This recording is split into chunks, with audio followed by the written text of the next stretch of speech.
बांग्लादेश में 13वें संसदीय चुनाव के लिए मतदान समाप्त होने के बाद मतगणना चल रही है। दरअसल ये चुनाव देश में नई सरकार के गठन के लिए बेहद अहम माना जा रहा है, क्योंकि अगस्त 2024 में अवामी लीग सरकार के पतन के बाद अंतरिम प्रशासन ने सत्ता संभाली और बांग्लादेश में शुरुआती नतीजे और रुझान आने लगे हैं।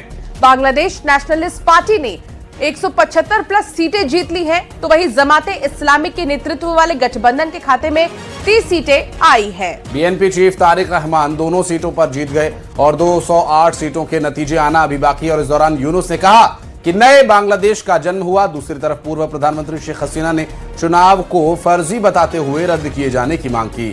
साथ ही यूनुस से इस्तीफा की भी मांग की गई है।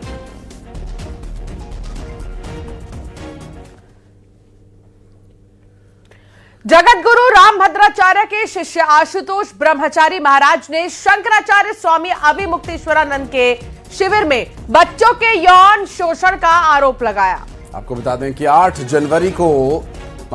फरवरी को प्रयागराज के स्पेशल पॉक्सो कोर्ट में शिकायत दायर करके कहा कि स्वामी अभिमुक्तेश्वरानंद गुरुकुल की आड़ में बच्चों का उत्पीड़न करते हैं और अपने आरोपों की पुष्टि के लिए आशुतोष ब्रह्मचारी ने 2 बच्चों को भी कोर्ट में पेश किया।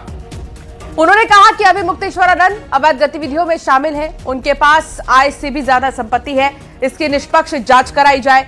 ज्योतिष पीठ के शंकराचार्य स्वामी अभिमुक्तेश्वरानंद सरस्वती ने अपना पक्ष रखा है। उन्होंने आरोप लगाया है कि गाय को राष्ट्र माता घोषित करने और गौ हत्या बंद करने को लेकर उनके अभियान के चलते उन्हें जानबूझकर फंसाया जा रहा है।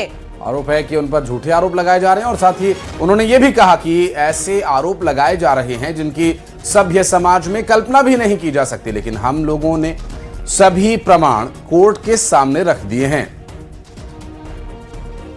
अभी माननीय न्यायालय में हम लोग साक्ष्य जमा करने के बाद ही सार्वजनिक रूप से ऐसी सीडी भी उपलब्ध कराएंगे जो नंगी पूरी की पूरी बच्चों के साथ कुकर्म किया गया है, गंदा काम किया गया है, यौन शोषण किया गया है, जो लैंगिक अपराध के श्रेणी में आता है। इतना ही नहीं, इनके एक शिष्य हैं मुकुंदानंद, उनके द्वारा भी ये गुरु सेवा बताया जाता था। पहले खुद अभिमुक्तेश्वरानंद से गलत काम कराया जाता था, बच्चों को दिखाया जाता था कि इस तरह सेवा होती है। उसके बाद वो छोटे नाबालिग बच्चे जिनके माता पिता भी नहीं होते हैं, उनके साथ ऐसा कुकर्म इन लोग करते हैं। हमने माननीय न्यायालय में मुकदमा दर्ज कराने की प्रार्थना की है। गौ माता की रक्षा के लिए जो हम आवाज उठा रहे हैं वो बिल्कुल सरकारों को पसंद नहीं आ रही और इसीलिए कार्टेल बना करके हमारे ऊपर तरह तरह के आक्रमण किए जा रहे हैं, अपमानित कर रहे हैं, हमारे लोगों को मार पीट रहे हैं, धमका रहे हैं। अब उससे काम नहीं बना, हम डटे रहे, तब ये लेकर के आ गए। ऐसी बात कह दी, ऐसा आरोप लगा दिया जो सभ्य समाज में कल्पना भी जिसकी नहीं की जा सकती। लेकिन सांच को आंच नहीं होती है। हम लोगों ने सारे प्रमाण सामने रख दिए कोर्ट को।